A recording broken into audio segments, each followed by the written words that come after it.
You know, when you hear the word sniper, you probably get a picture in your head, right?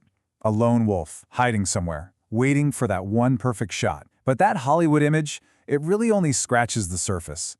The reality, especially for a U.S. Marine Corps scout sniper, is a whole different world of intense discipline, dual missions, and skills that go way, way beyond just pulling a trigger. So how do we get from that myth to the actual reality on the ground? Well, we're going to peel back that curtain and dive straight into the official Marine Corps doctrine. We'll explore their unique two-part mission, get a look at their incredible tools, break down the science of making that perfect shot, learn the art of being a ghost, and find out why they're one of the most valuable assets a commander could ever have. All right, first things first, let's get our terms straight. Who exactly is a scout sniper, and what is their real purpose out on the battlefield? The answer is kind of hidden right there in the name, and it's a hugely important distinction. Okay, check this out. This is the official definition, straight from the manual itself. And I want you to pay close attention to the order of those words: fieldcraft and marksmanship. That's no accident. Being a master of the environment comes first. The rifle, that's just a tool. The real weapon is the sniper's craft. And this brings us to that crucial idea, the dual mission. Their number one job is, what you'd expect, delivering ridiculously accurate fire. But their secondary mission, gathering intelligence, it's every bit as vital.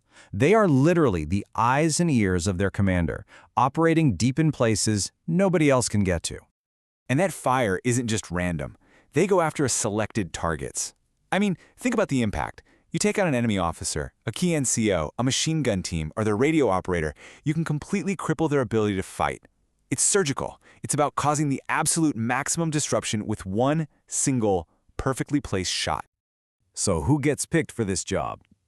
Well, as you can probably guess, it's not just anybody who raises their hand. The manual is crystal clear. Commanders are told to send only their absolute best.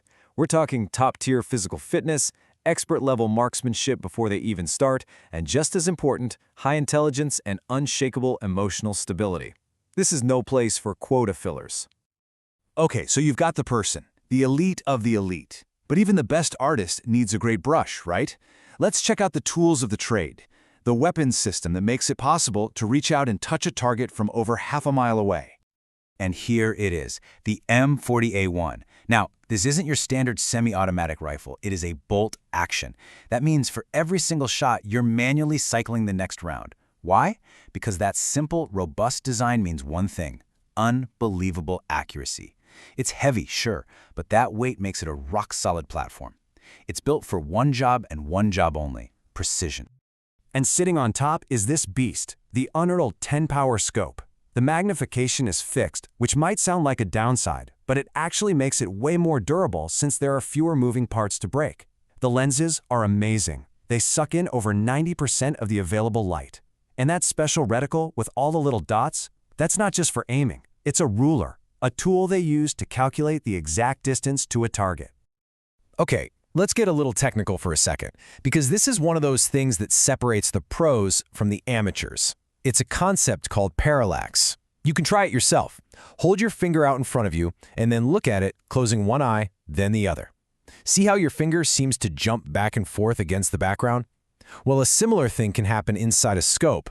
A sniper has to meticulously adjust the focus to get rid of that jump, making sure the crosshairs and the target are on the exact same optical plane. If they don't, what they see won't be where the bullet goes. It has to be perfect.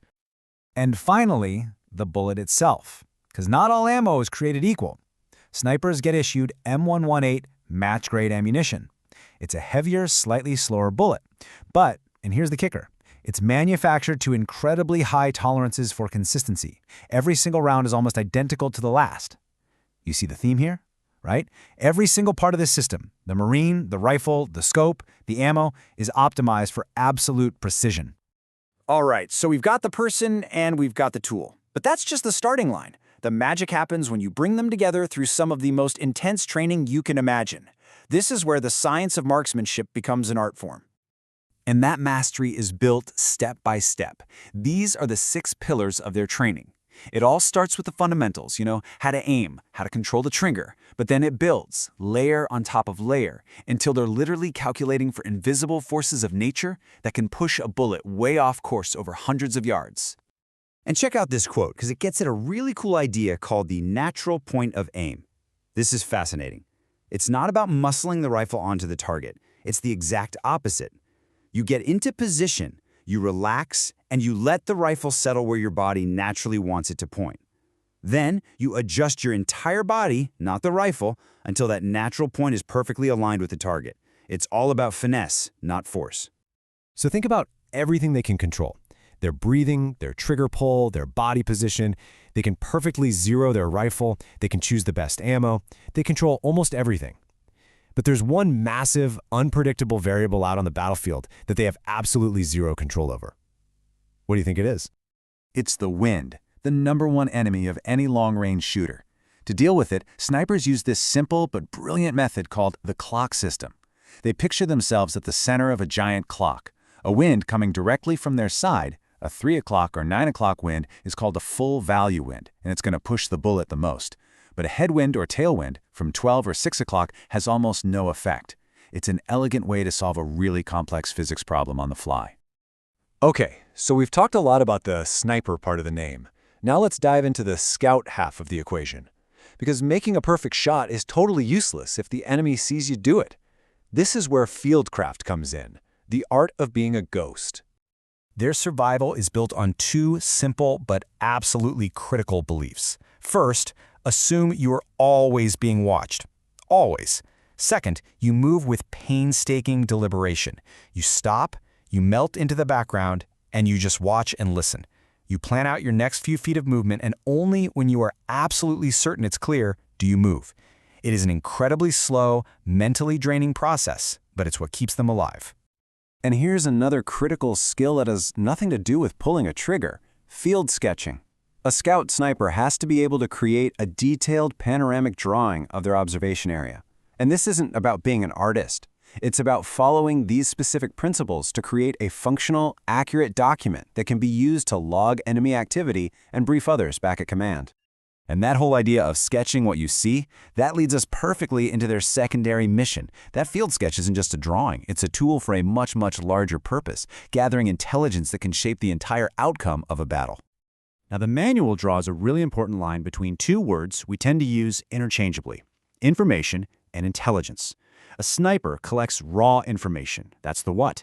I see 3 trucks at a crossroads. That data then gets passed up the chain, where analysts turn it into intelligence. That's the so what. Those 3 trucks mean the enemy is resupplying for a major attack. The sniper provides the puzzle pieces. Intelligence puts the whole picture together. And this makes the scout sniper a vital cog in this formal 4-phase intelligence cycle. They are the ones on the ground right at step 2, collecting that raw data that feeds the entire system. Without their input from the field, commanders are basically operating blind. And just look at this diagram. It brilliantly illustrates exactly what kind of information they provide.